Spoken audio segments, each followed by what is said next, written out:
Persuasion by Jane Austen. Chapter 11. The time now approached for Lady Russell's return. The day was even fixed, and Anne, being engaged to join her as soon as she was resettled, was looking forward to an early removal to Kellynch, and beginning to think how her own comfort was likely to be affected by it. It would place her in the same village as Captain Wentworth, within half a mile of him. They would have to frequent the same church, and there must be intercourse between the two families. This was against her, but on the other hand, he spent so much of his time at Uppercross that in removing thence she might be considered rather as leaving him behind than as going towards him, and upon the whole she believed she must, on this interesting question, be the gainer, almost as certainly as in her charge of domestic society in leaving poor Mary for Lady Russell. She wished it might be possible for her to avoid ever seeing Captain Wentworth at the Hall. Those rooms had witnessed former meetings which would be brought too painfully before her, but she was yet more anxious for the possibility of Lady Russell and Captain Wentworth never meeting anywhere. They did not like each other, and no renewal of her acquaintance now could do any good, and were Lady Russell to see them together, she might think that he had too much self-possession and she too little. These points formed her chief solicitude in anticipating her removal from Uppercross, where she felt she had been stationed quite long enough. Her usefulness to little Charles would always give some sweetness to the memory of her 2-month visit there, but he was gaining strength to space, and she had nothing else to stay for. The conclusion of her visit, however, was diversified in a way which she had not at all imagined. Captain Wentworth, after being unseen and unheard of at Uppercross for 2 whole days, appeared again among them to justify himself by a relation of what had kept him away. A letter from his friend, Captain Harville, having found him out at last, had brought intelligence of Captain Harville's being settled with his family at Lyme for the winter, of their being therefore quite unknowingly within 20 miles of each other. Captain Harville had never been in good health since a severe wound which he had received 2 years before,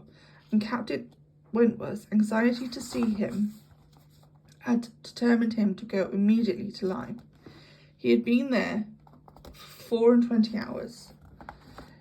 His acquittal was complete. His friendship was warmly honoured, a lively interest excited for his friend, and his description of the fine country about Lyme, so feelingly attended to by the party, that an earnest desire to see Lyme themselves, and a project for going thither, was the consequence. The young people were all wild to see Lyme. Captain Wentworth talked of going there again himself. It was only 17 miles from Uppercross, though November the weather was by no means bad, and in short, Louisa, who was the most eager of the eager, having formed a resolution to go, and beside the pleasure of doing as she liked, being now armed with the idea of merit in maintaining her own way, bore down all the wishes of her father and mother for putting it off till summer. And to Lyme they were to go to. Charles, Mary, Anne, Henrietta, Louisa, and Captain Wentworth. The first heedless scheme had been to go in the morning and return at night, but to this Mr. Musgrove, for the sake of his horses, would not consent, and when it came to being rationally considered, a day in the middle of November would not leave much time for seeing a new place, after deducting 7 hours, as the nature of the country required, for going and returning. They were, consequently, to stay the night there, and not to be expected back till the next day's dinner. This was felt to be a considerable amendment, and though they all met the great house at rather an early breakfast hour, and set off very punctually, it was so much past noon before the 2 carriages, Mr. Musgrove's coach containing the 4 ladies, and Charles's curricle in which he drove Captain Wentworth, were descending the long hill into Lyme, and entering upon the still steeper street of the town itself, that was very evident they would not have more than time for looking about them before the light and warmth of the day were gone. After securing accommodations and ordering a dinner at one of the inns, the next thing to be done was unquestionably to walk directly down to the sea. They would come too late in the year for any amusement or variety which Lyme, as a public place, might offer. The rooms were shut up, the lodgers almost all gone, scarcely any family but of the residents left, and, as there is nothing to admire in the buildings themselves, the remarkable situation of the town, the principal street almost hurrying into the water, to walk to the Cobb, skirting around the pleasant little bay, which in the season is animated with bathing machines and company, the Cobb itself, its old wonders and new improvements, with the very beautiful line of cliffs stretching out the east of the town, are what the stranger's eye will seek, and a very strange stranger it must be who does not see charms in the immediate environs of Lyme, to make him wish to know it better. The scenes in the neighbourhood, Charmouth, with its high grounds and extensive sweeps of country, and still more its sweet retired bay, backed by dark cliffs where fragments of low rock among the sands made it the happiest spot for watching the flow of the tide, for sitting in unwearied contemplation, the woody varieties of the cheerful village of Up Lyme, and, above all, Pinny, with its green chasms between romantic rocks, where the scattered forest trees and orchards of luxuriant growth declare that many a generation must have passed away since the first partial falling of the cliff prepared the ground for such a state, where a scene so wonderful and so lovely is exhibited,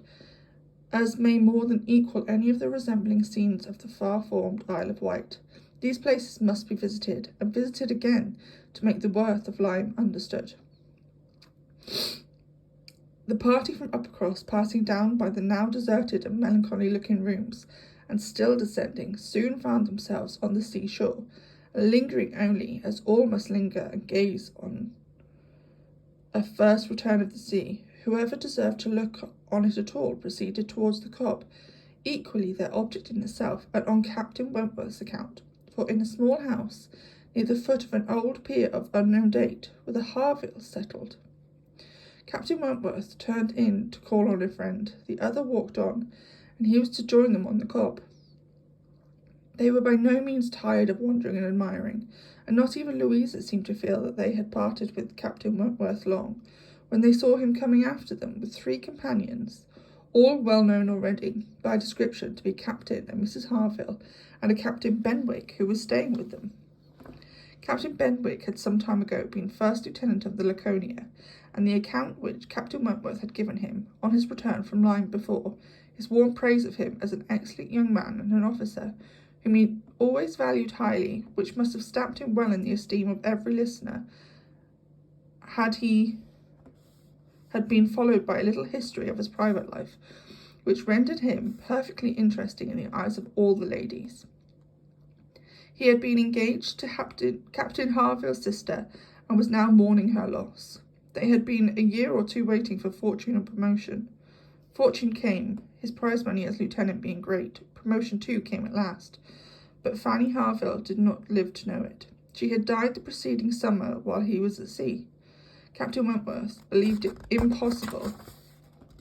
for a man to be more attached to the woman than poor Benwick had been to Fanny Harville, or to be more deeply afflicted under the dreadful change.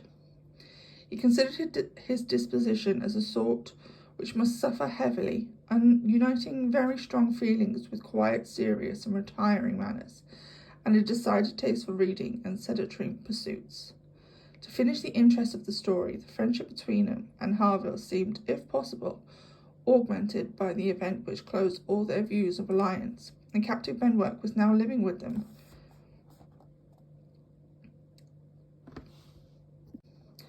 Captain Harville had taken his present house for half a year. His taste, his health, and his fortune, all directing him to a residence inexpensive and by the sea, and the grandeur of the country, and the retirement of Lyme in the winter, appeared exactly adapted to Captain Benwick's state of mind. The sympathy and goodwill excited towards Captain Benwick was very great. And yet, said Anne to herself, as they were now moving forward to meet the party, he has not, perhaps, a more sorrowing heart than I have. I cannot believe his prospects so blighted forever. He is younger than I am, younger in feeling, if not in fact, younger as a man. He will rally again and be happy with another." They all met and were introduced. Captain Harville was a tall, dark man with a sensible, benevolent countenance, a little lame, and from strong features and wants of health, looking much older than Captain Wentworth. Captain Benwick looked, and was the youngest of the three, and compared with either of them, a little man. He had a pleasing face and a melancholy air, just as he ought to have had, and drew back from conversation. Captain Harville, though not equalling Captain Wentworth in manners, was a perfect gentleman, unaffected, warm, and obliging. Mrs. Harville, a degree less polished than her husband, seemed, however, to have the same good feelings, and nothing could be more pleasant than the desire of considering the whole party as friends of their own, because the friends of Captain Wentworth are more kindly hospitable than their entreaties for their all promising to dine with them. The dinner was already ordered at the inn, was at last, though unwillingly, accepted as an excuse, but they seemed almost hurt that Captain Wentworth should have brought such a party to Lyme without considering it as a thing of course that they should dine with them. There was so much attachment to Captain Wentworth in all of this, and such a bewitching charm and a degree of hospitality so uncommon, so unlike the unusual style of the give-and-take invitations and dinners of the formality and display, that Anne felt her spirits not likely to be benefited by an increasing acquaintance among the brothers officers. These would have been all my friends, was her thought, and she had to struggle against a great tendency to lowness. On quitting the club, they all went indoors with their new friends, and found rooms so small as none but those who invite from the heart could think capable of accommodating so many. Anne had a moment's astonishment on the subject herself, but it was soon lost in the pleasanter feeling which sprang from sight at all the ingenious contrivances and nice arrangements of Captain Harville to turn the actual space to the best account, to supply the deficiencies of lodging-house furniture, and defend the windows and doors against the winter storms to be expected. The varieties in the fitting up of the rooms were the common necessaries provided by the owner in the common indifferent plight, were contrasted with some few articles of a rare species of wood, excellently worked up, and with something curious and valuable from all the distant countries Captain Harville had visited, were more than amusing to Anne, connected as it was with his profession, the fruit of its labour, the effect of its influence on his habits. The picture of repose and domestic happiness presented, made to her as something more or less than gratification. Captain Harville was no reader, but he had contrived excellent accommodations and fashioned very pretty shelves for a tolerable collection of well-bound volumes, the property of Captain Benwick. His lameness prevented him from taking much exercise, but a mind of usefulness and ingenuity seemed to furnish him with constant employment within. He drew, he varnished, he carpentered, he glued, he made toys for children, he fashioned new netting needles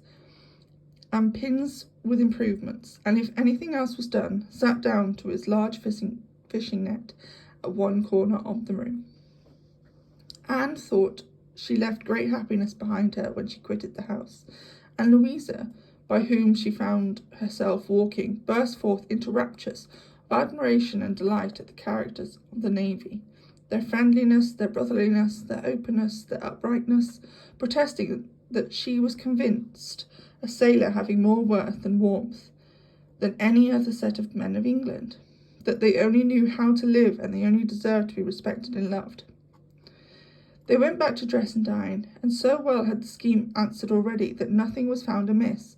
though its being so entirely out of season, and the no thoroughfare of Lyme, and the no expectation of company, had brought many apologies from the heads of the inn.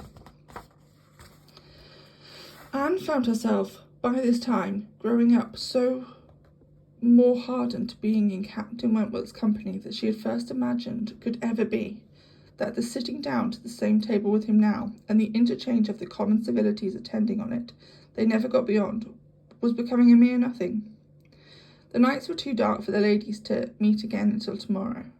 but Captain Harville had promised them a visit in the evening, and he came, bringing his friend also, which was more than he had been expected, it having been agreed that Captain Benwick had all the appearance of being opposed by the presence of so many strangers. He ventured among them again, however, though his spirits certainly did not seem fit for the mirth of the party in general. While Captain Wentworth and Harville led the talk on one side of the room, and by recurring to former days, supplied anecdotes in abundance to occupy and entertain the others, it fell to Anne's lot to be placed rather apart with Captain Benwick, and a very good impulse of her nature obliged her to begin an acquaintance with him. He was shy and disposed to abstraction, but the engaging mildness of her countenance and gentleness of her manners soon had their effect, and Anne was well repaid the first trouble of exertion.